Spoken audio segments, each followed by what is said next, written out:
Welcome to ReLAWtionship, where real-life couple Justin and Candise share their keeping it real perspective on the ins and outs of their personal and professional experiences, navigating the ups and downs of partnerships in life and business. They will also offer practical advice for maintaining strong, healthy, fun, and successful relationships in life and business. If you're ready for comedic and insightful exploration of life, love, law, business, and everything else in between, you're in the right place. Buckle up, it's going to be a wild ride. Here are your hosts, Justin and Candise. All right, welcome back to ReLAWtionship.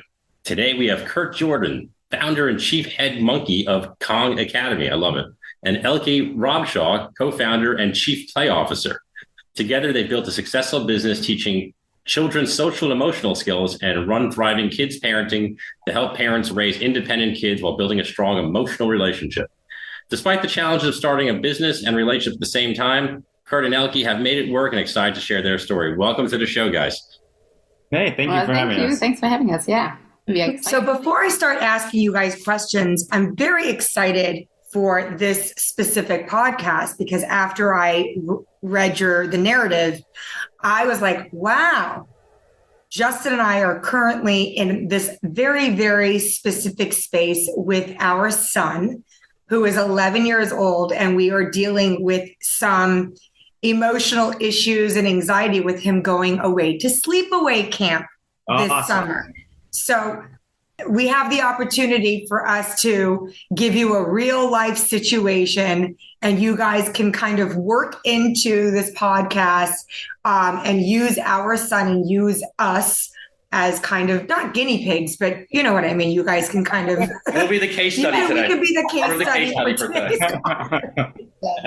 But before we really get down to the nitty gritty, why don't you tell the audience and tell us a little bit both about each of you, so that we kind of get a sense for who you guys are. Okay, I'll start. Okay. So I'm from Germany originally, but I moved to Seattle 10 years ago. And before that, I've lived in different countries. I moved here from Paris, and before that I lived in London. So I've moved around a little bit, but I'm a big fan of Seattle. So I was really excited when we got here. And I have two kids. They are now almost 13 and 14. So one of them is almost 13. The other one is 14. And Curt and I met in 2014, I think. So it's almost 10 years ago. Oh my God. Yeah. And Curt worked at a parkour gym where I took my kids. And so Curt was my boys' coach. And I was just extremely impressed. I was so impressed by the way how he dealt with kids. And Curt is one of these weird people. He walks across a playground where he doesn't know a single child, and he ends like 30 seconds later at the other end of the playground with a big crowd of kids around him. They all want to be his friends. It's just he's really like the Pied Piper, but with kids instead of mice. Yeah. So seeing him work with my boys and just how he impacted them and the stuff they said after the class, I just thought, this is amazing. This is so incredible. I really need to get more of that. Yeah, now we're here. And now we're here. So how soon after you guys met did you guys get together? It was a slow build. It was 3 years. Yeah. So were you in the friend zone for a long time, Curt? Yeah. Well, I mean, we were friends with each other for a long time. It wasn't like there was no me pursuing. Got it. It was I'm strictly professional. Like yes, it was very, very professional for us. Oh, I'm so trying to turn this into this like. I know. Exciting. Okay, both of you are like one day on the jungle gym. Yeah, exactly. And that was it. Yeah, no, I mean, like I regardless of because at that time I was married as well, so I was like, no, we're just friends. Like it wasn't even a concept to me that was even going to be a thing. And we were both married at that time, actually. Yeah, exactly. We were both married. So it wasn't even like it wasn't even a thought. But so our relationship was very professional, and then we slowly became friends, and our marriages fell apart, and we were single, and then our friendship slowly developed throughout through quite a while. that became more, and that became more, and then we decided let's start a business. And That's the next logical thing. Yeah, which I love, which is a great segue. So, what is it? What was that moment, that aha moment that you two had, where this Kong Academy, started?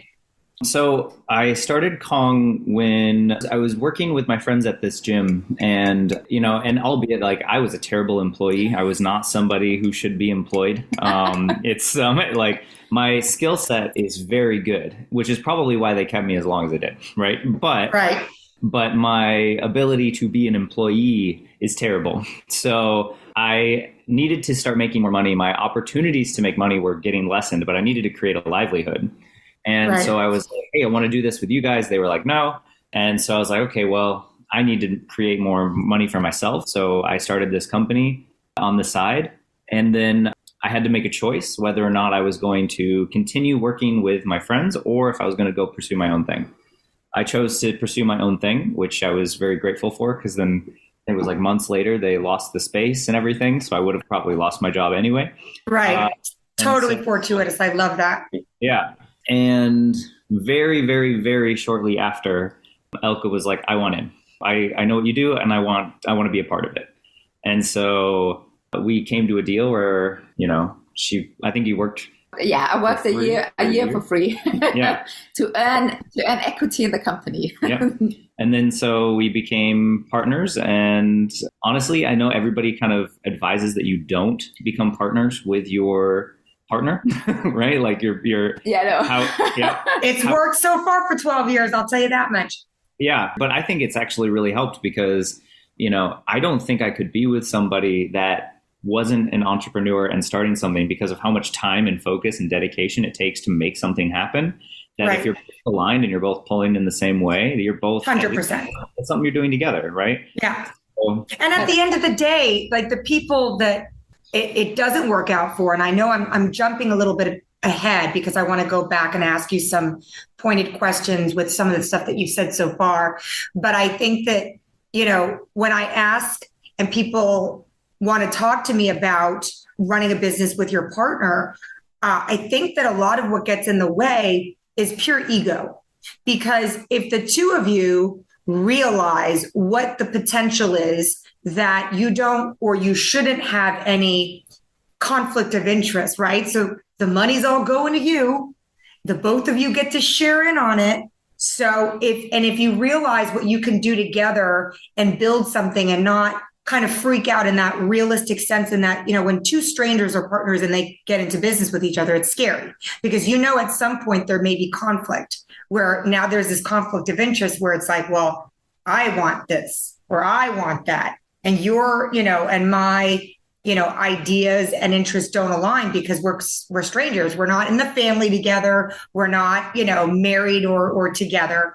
And so I find that when that happens, things can explode, and egos can get in the way and greed can get in the way. But when you kind of have something together, those things shouldn't get in the way, either greed or ego or anything like that, because it's all in for you.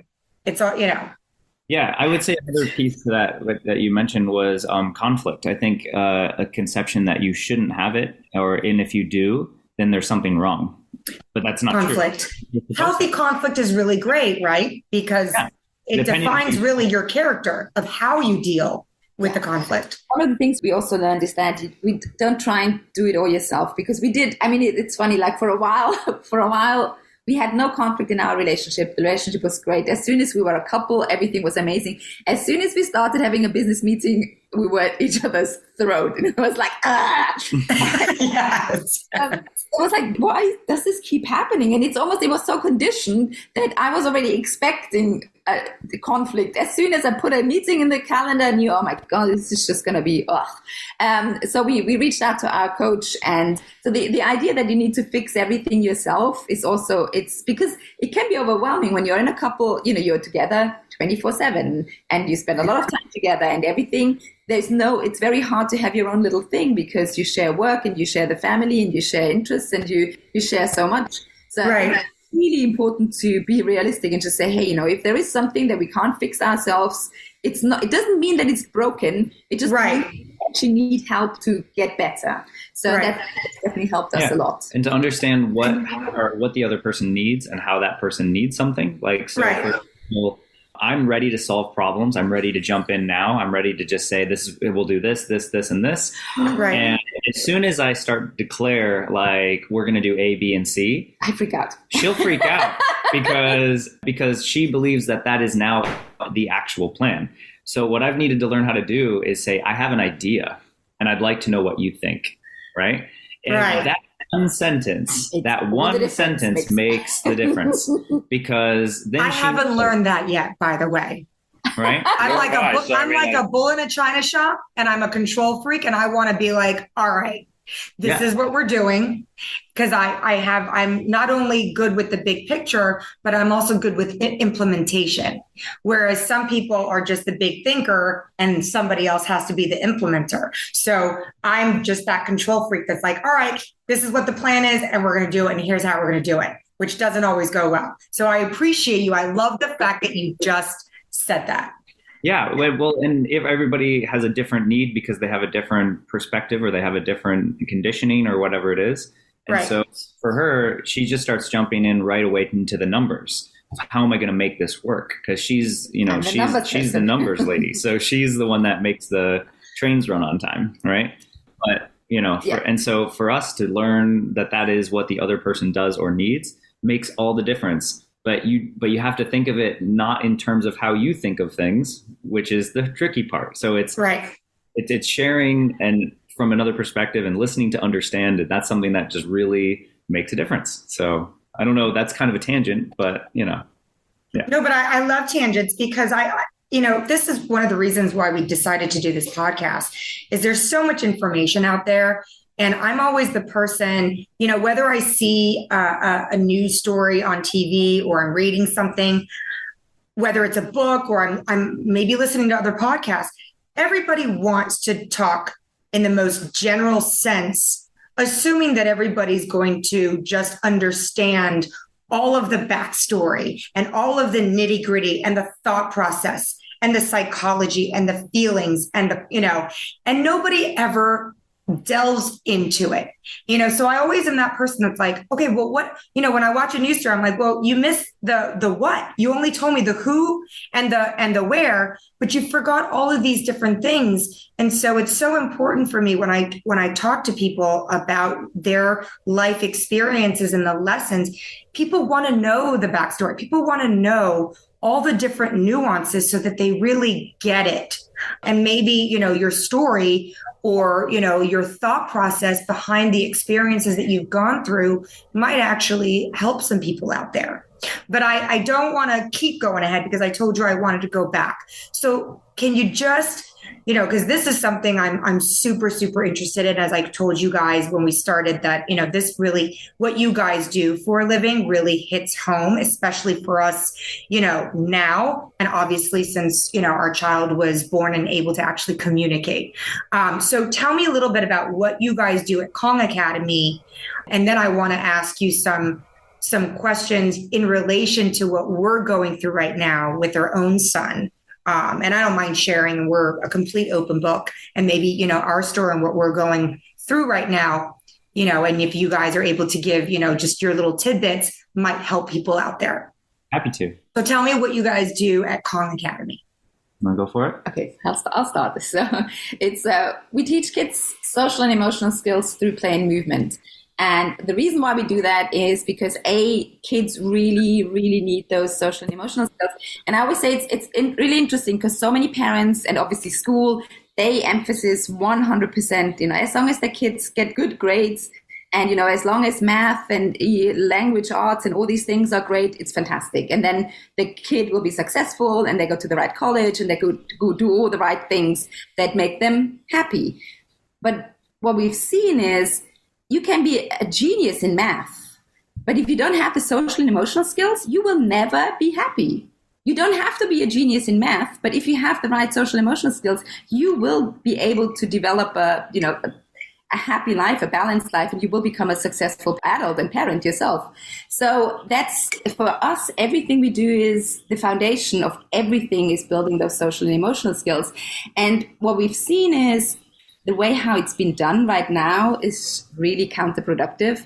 I mean, it's so much as sitting kid down and working on with worksheets, it's all hypothetical, it's not meaningful, it's not relevant to their lives, and kids just shut down, especially boys between the ages of 8 and 12. I mean, when my oldest son had his first SEL assignment at school, he had to walk around and then take a walk around the neighborhood and then go home and write a poem.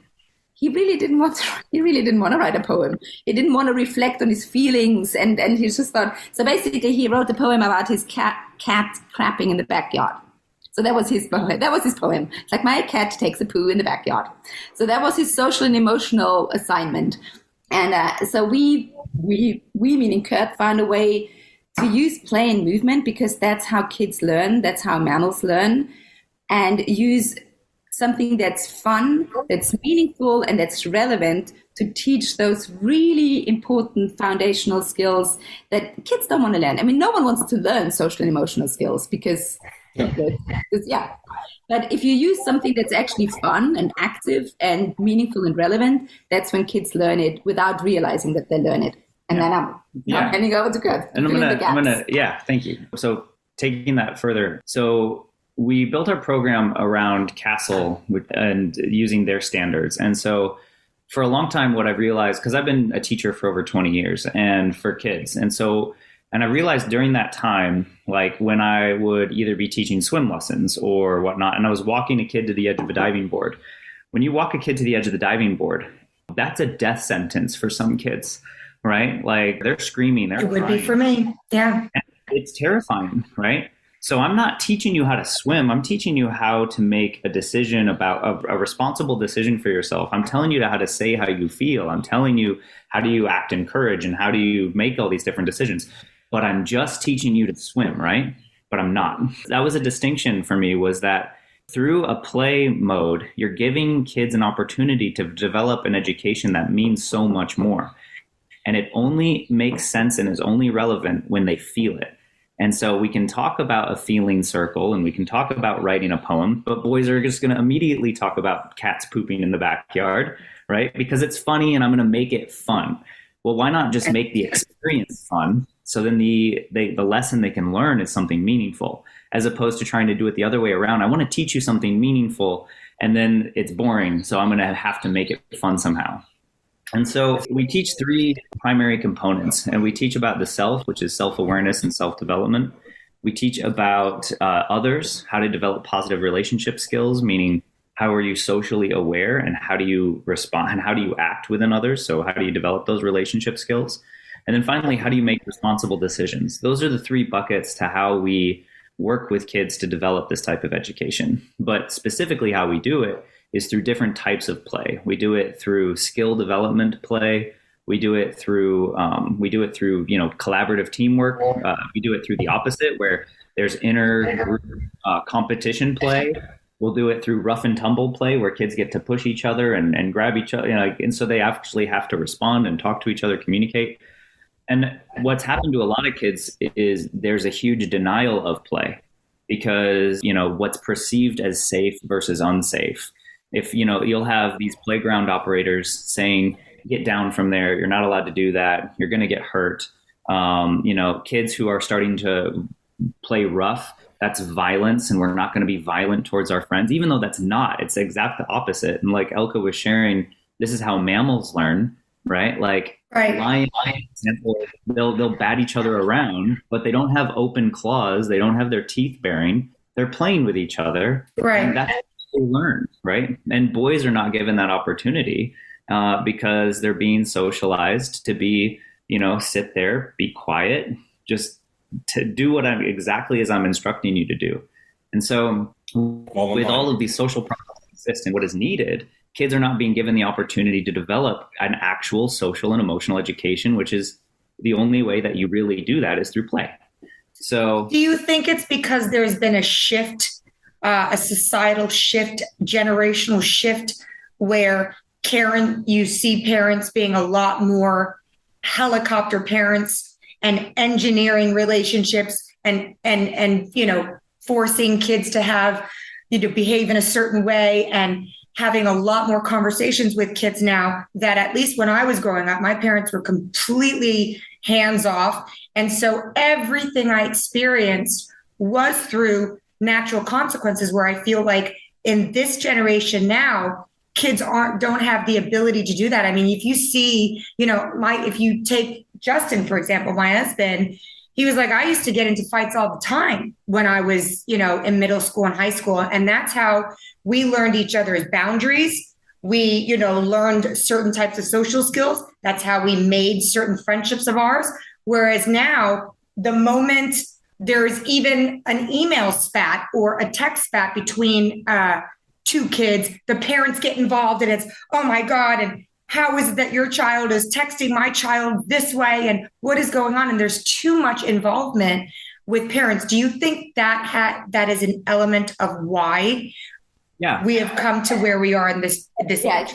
It's definitely, but it's also, there's so much pressure on parents to do it right. And so whatever that means, right? Whatever that means. Yeah, whatever that means. But then it's also with social media, it's like there are so many opinions. And so parents are trying to play it as safe as possible. So if they make all the decisions, if they make all the right decisions, or they only give their kids a choice that is, all the choices are right decisions, so it doesn't really matter what they choose.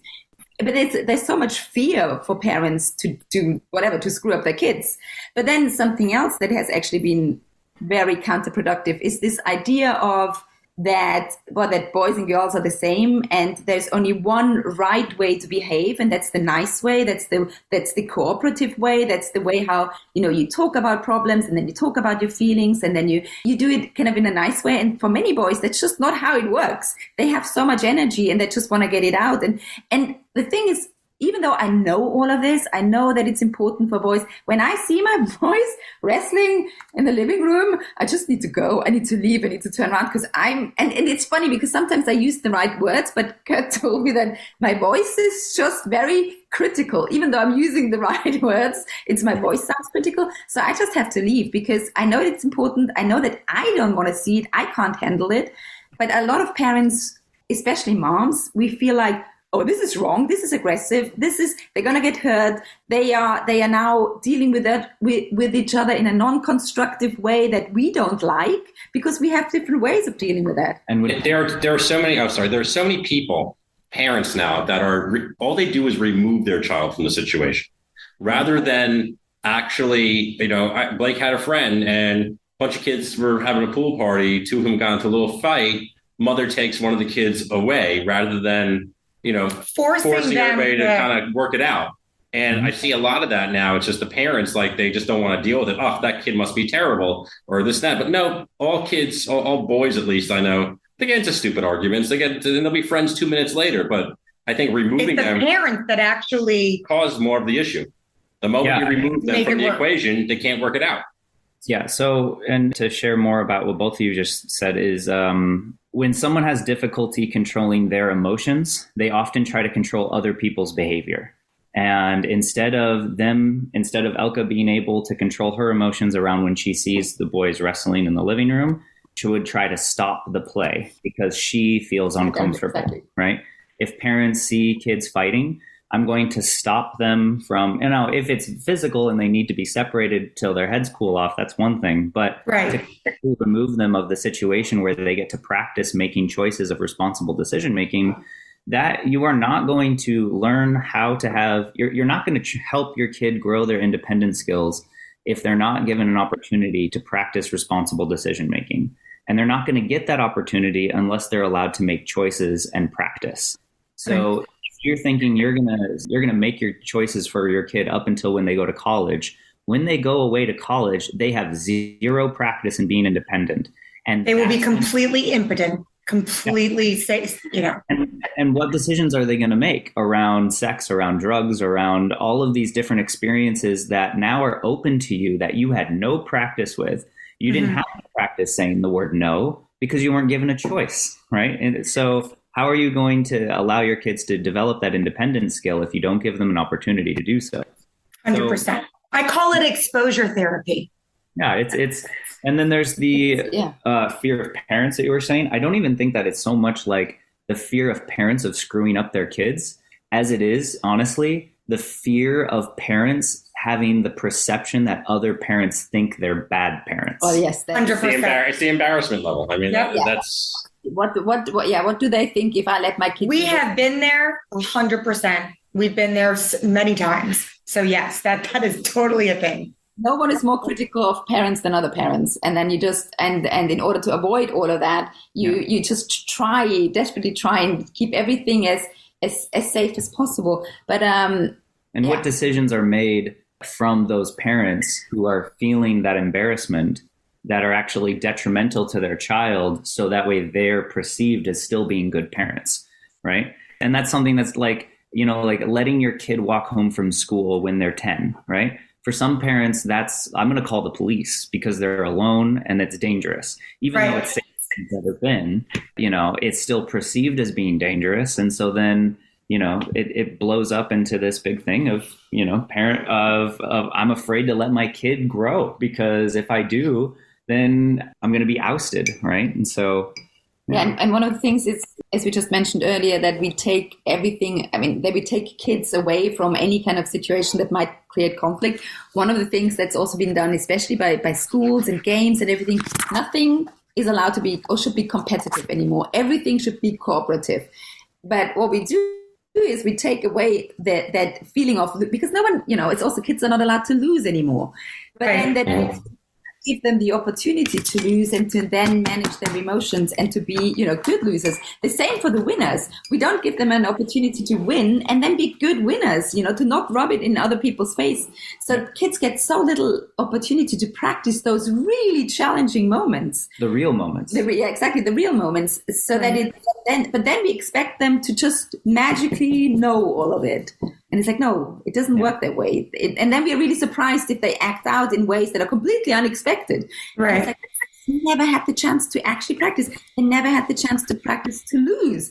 And what do I do if I lose? I'm not going to toss the board around and then, start hitting the person that win. And if you win, I don't rub it in the other person's face and tell them that, So but we take all of those opportunities away just to keep it almost as neutral as possible, so that there is never any ups and downs. Which doesn't set you up for success, right? Because that's not how the world. Well, I also think that then you're almost creating, mechanical human beings. Where I always love to tell people there's a difference between being a nice person and being a good person, and what's the difference between raising somebody I always call them the politicians that know how to say the right things and act a certain way because that's what they've been conditioned to do, rather than them saying the right things and doing the right things because they're genuinely good people and they've learned through the natural consequences and through interacting in appropriate, healthy ways and developing those real empathetic and real emotional, intelligent characteristics for themselves. That's something that has been always so important. I was like, I don't want to raise a nice kid. I want to raise a good kid. And that's something that is so important. I always tell people, if you don't get what I just said, you're not my people.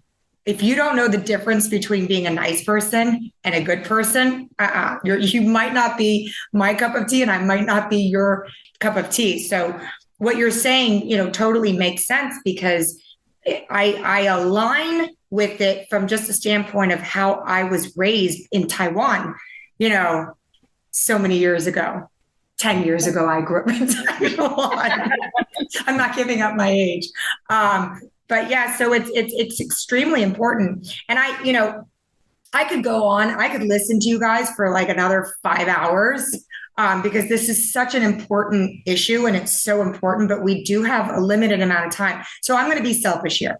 I'm going to give you a fact pattern of what we're going through with our son.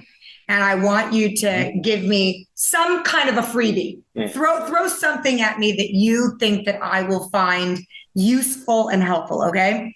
So This is the profile. I know a lot of, clinicians like to use that word profile, like your son's profile. So I've almost like adopted that because everybody uses that term with us. So he is, I don't want to even say typical, but it seems like in this day and age, it's typical to say he's a typical ADHD kid or, been diagnosed with it. I had a very difficult time subscribing to it because I'm from a different country and a different culture where that didn't exist versus my husband, who is American from New York, that exists, from even back in the day. So he has the impulsive anxiety part of the quote unquote ADHD. So we made the mistake of sending him to sleepaway camp when he was 6 years old, honey, Yeah, 6 or 7. Yeah, too young. And we also chose the wrong camp. So he was traumatized, didn't like it. We are so close with him. He really enjoys being with us all the time. So he does, And he's an only child. He's an only child. Let's get that point across too. So we thought, we scarred him for life and we're like, great, we really screwed up. I guess it's, day camp from here on out.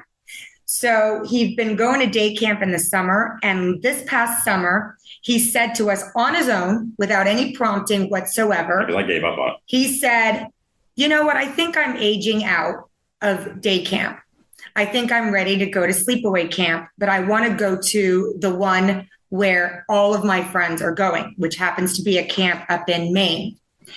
So we sign him up for it. And we think this is going to be the best thing that you will ever experience because, it's a scary world that we live in. Camp, sleepaway camp, I think is a great way for kids to take risks in a safer environment than just, sending them out into the real world, which, is not ideal in this day and age.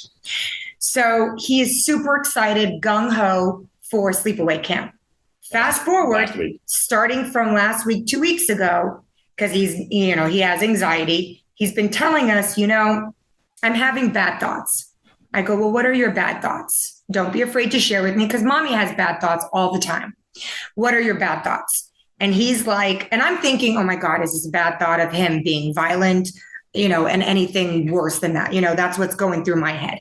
But his bad thoughts are of being bullied.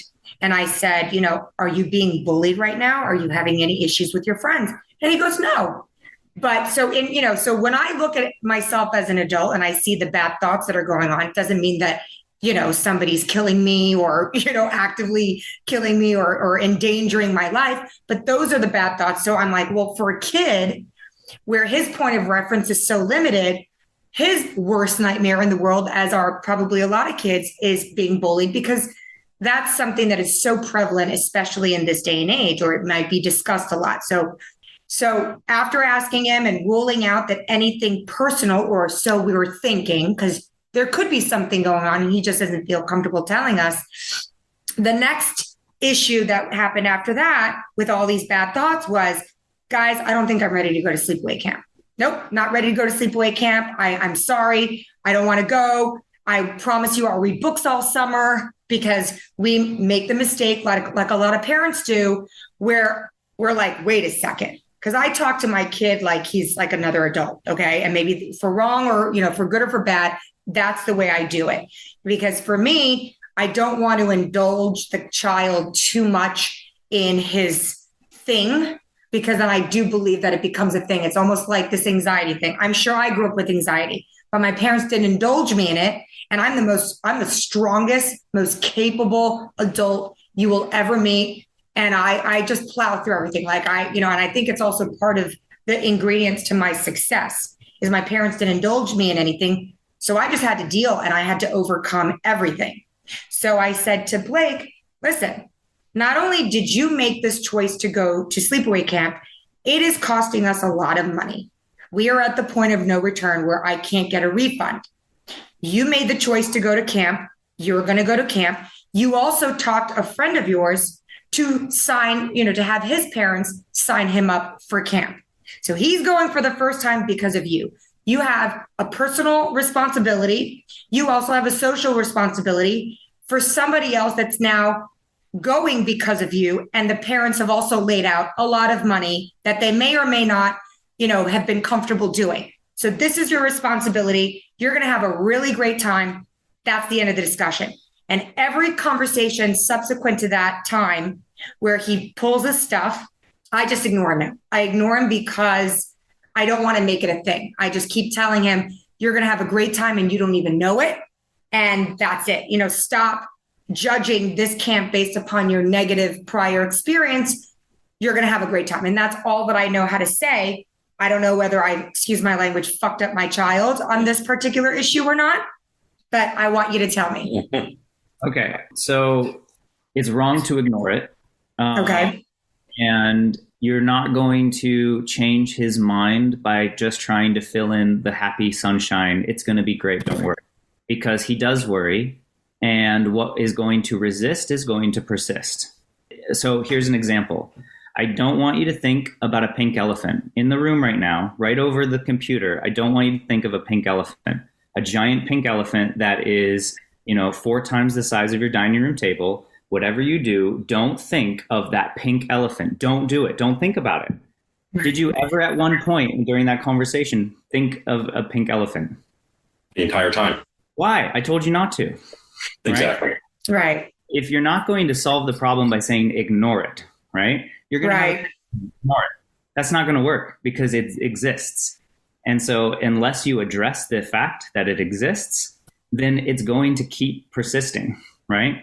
You're not going to if you spill milk, you don't cover it up with newspaper and then just be like, it's gone. Don't worry about it. Let's just look at the over here. It's prettier, right? Right. Go away.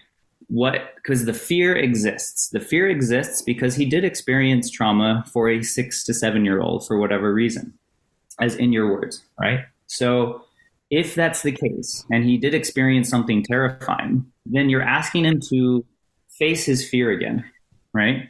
And you're asking him to face his fear and ignore the fact that he's facing a fear because he's going to have a great time, right? I think on one hand, what you did do well was that he has a personal responsibility, right? He has a personal responsibility to go because he said he was going to go. We paid for it and you got your friend to go. You have to go, right? That's good that you guys didn't back down and that he had to go. Right. On the other, where an improvement, I would offer that an improvement could be made would be that don't ignore it, walk him through it. What is the scary part? What is the hard part? What is it that you're afraid of, right? And if you can have him identify the feeling that he has, and then from that feeling, you can then say, okay, well, that's the fear that you have. Okay, well, let's make a plan is if that had happened, what can we do about it, right?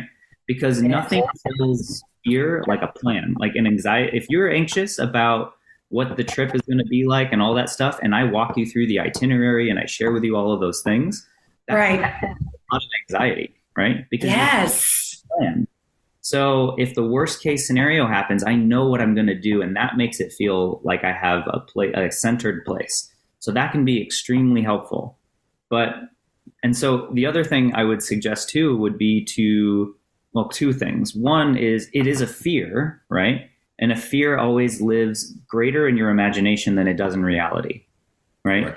And so I'm going to imagine the worst case scenario as if that's already happened. And so I'm going to punish myself in a way before it even occurs. And then I might even manifest that because that's all I'm focused on. And if that's what I'm focused on, that is more likely to get the outcome, right? Because that's all I'm seeing and that's all I'm thinking about. So getting them to understand that, well, all right, first of all, I know that you had a bad experience. Develop some empathy. I know that was really scary for you and that it must be really scary for you to face your fear again. Develop empathy statement, right? But give them your faith. But I believe that you are strong enough, brave enough, and that you've grown so much that you can do it. But I still know that there's some fear. So let's make a plan. Where does this fear come from? What do you think? What's the scary part for you? Well, I'm scared that I'm going to be bullied. Okay, you're scared you're going to be bullied. What's going to, are you afraid of, you can have them identify a little bit, but if that happens, what do you think we can do about it? And we can do about it, or you can do about it, right? And then up to the point where maybe you're willing to go and pick them up early, right? From the camp, right? Or, and letting them know that that's a possibility. Or perhaps you could have, even before that case, let's say you're going to have your, because it's a big thing. It's going from 0 to 100, right? And so if you're going to go from an only child. There's been COVID. He hasn't seen other kids. Other kids are been taught that they're dangerous, right? Because we're not allowed to be around people, and and there's all this difficulty around kids with their delayed social interactions and if he's already a little bit anxious and he's already, and he had a bad experience, start small. Don't go from 0 to 100. Can you give him a couple of opportunities to meet new kids in the area where he can build on developing positive relationships with new kids? So then that way it's not going from 0 to 100, where I'm going to be out of state, away from my support group, away from everybody I know, and it's going to be a brand new environment, and I hope things work out. And last time it didn't. But you start small and local and just say, hey, let's go. How about we go and try this new activity? And then can he make a couple of, even if it was just a nice time, right? Hey, you did so good, right? And then lavish on that praise. That'll build up his self-confidence. And then I think that might also serve you as well. And have some sleepovers. Sorry. Yeah. Especially with the friend that he's going with, just kind of have his friend come over to your place and have sleepovers at your place, and then or vice versa, him to there. Yeah. So that he sees that it's okay. Yeah. Develop that bond with him, and then that way he's got a support buddy there too. Yeah. I love that. Thank you guys so much for that. But I can't let you go without asking the question I ask all of my guests, because it's so important from a business partnership, life partnership perspective. Now that you guys have been together in a relationship, as well as, in life, as well as in business, and I want to hear this from each of you, what has been your best lesson or takeaway learned thus far? For some of our guests, the takeaway, the life lesson is the same exact one as in business. Some of them, separated out, but I want to hear. So Elke, if you want to go first, ladies first, what so far has been that really important nugget of a lesson, takeaway? Yeah, that's actually that was at the very, very beginning. So when Curt and I started the business and the relationship, so we both just got divorced, and I left my relationship of 12, 17 years, and I had 2 kids, and literally every single person said that I was fucking insane, that I was screwing up my life, that I was screwing up my kids, I was throwing everything out, and I was giving everything up for like just some random emotional whatever reasons. And it was really hard to still think, no, this is the right thing. And when everyone tells you, oh my God, you're being insane, and then just still doing it. But the biggest life lesson, or the biggest lesson, was like, I knew it was the right thing to do, and I ignored everyone that told us that we were absolutely insane and we were destroying each other's lives, and just going for it anyway. Because I think that's often the hardest step. Is like, so many women know exactly what they want to do and what they have to do, but then everyone tells them you're insane, and then they don't do it. So just going with your gut. Trust your instinct and don't listen to all the noise, kind of block out the noise and go for it. Yeah. I mean, it's been the last 7 years. It's just been absolutely incredible on every level. And I'm so, so grateful that I didn't hear to all the people that told me that I was insane. There's the, to all the people out there, right? Yeah. Yes. And what about you, Curt? Yeah. For me, it's, so I had a mentor growing up, and it just kind of gave me the, well, I'll share this first. I had a mentor growing up, and he said to me that follow your passion and let the money follow, right? Don't chase money, just follow your passion.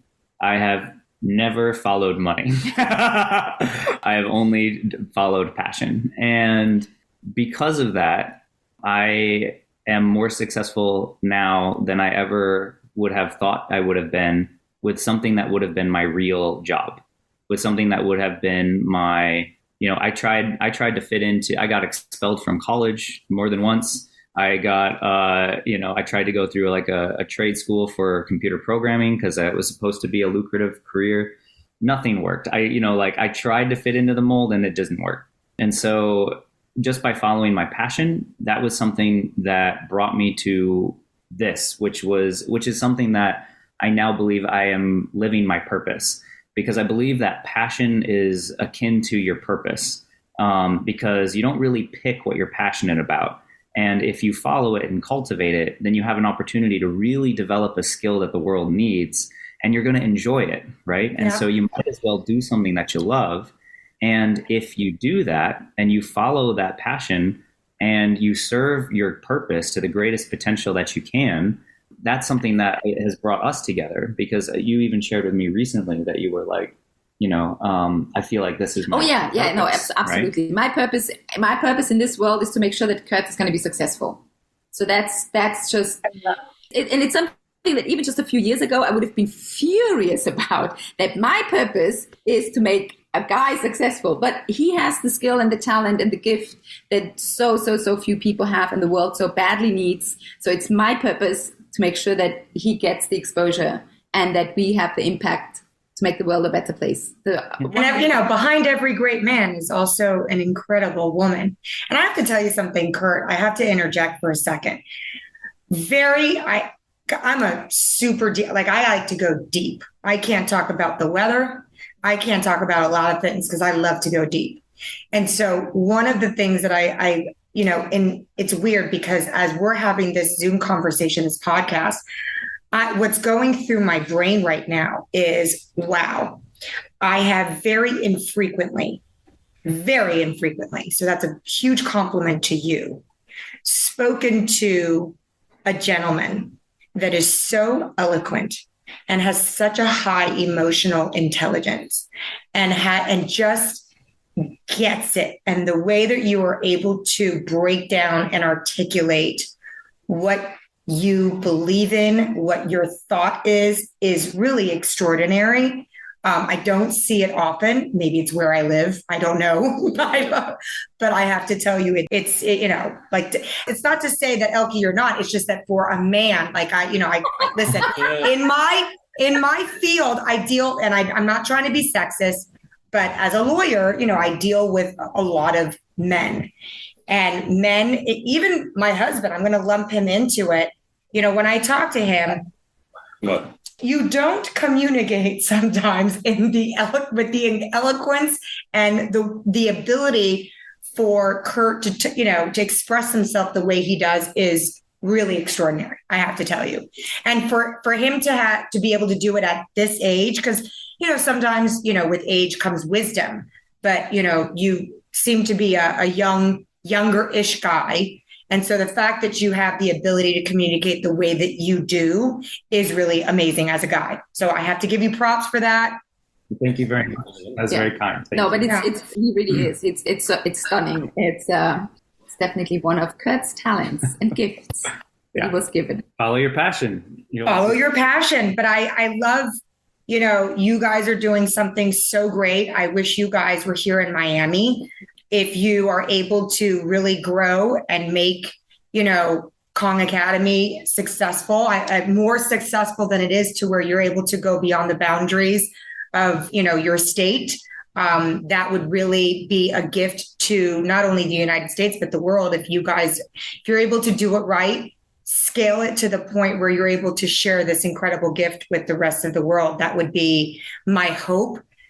For you guys, and I wish you continued success, and anything we can do to spread that word, we will do it a million times over, because it really, truly is incredible what you guys are doing. I mean, we interview people from all different industries, and not that there is any one industry more important than another, but this is something that we happen to personally really believe in, and something that I think is so important. Because you got to get them young. You got to get the kids young to develop the kids to be, really healthy, mentally, physically, socially, psychologically healthy adults. Thank you very much. If I may, I'd like to share one thing. Of course, please. Yeah, we believe the same. And so we've making an online program for kids to be able to cultivate these skills. And so if you are listeners that are curious about finding out more, we have our Kong Academy online program for kids. that will allow kids to develop these skills at home. So, and can you tell the audience what that website would be so everybody has the benefit and access to that program? We're working on the landing page today. So our team's working on that today. But yes, it'll all go live hopefully in like mid-June. Just saying this right now. But we'll definitely share all the details with you guys. Yeah. That would be amazing if you did. Well, thank you guys so much for your time. It's truly been such a pleasure to have this podcast with you guys and to get to know a little bit about you guys. But, more importantly, the amazing thing that you guys are doing. So thank you. And, best of luck to you guys. That's a wrap for this week's episode. Don't miss next week's episode for more relatable, real, and practical insights from ReLAWtionship, packed with even more candid conversations. So make sure to subscribe, tune in, and keep your wine glass full. And if you want to share your own experience or ask a question, follow us on social media and feel free to reach out. Go to CernitzLaw.com, call 888-68-DAMAGE, or email us at cshanbron@CernitzLaw.com or jcernitz@CernitzLaw.com.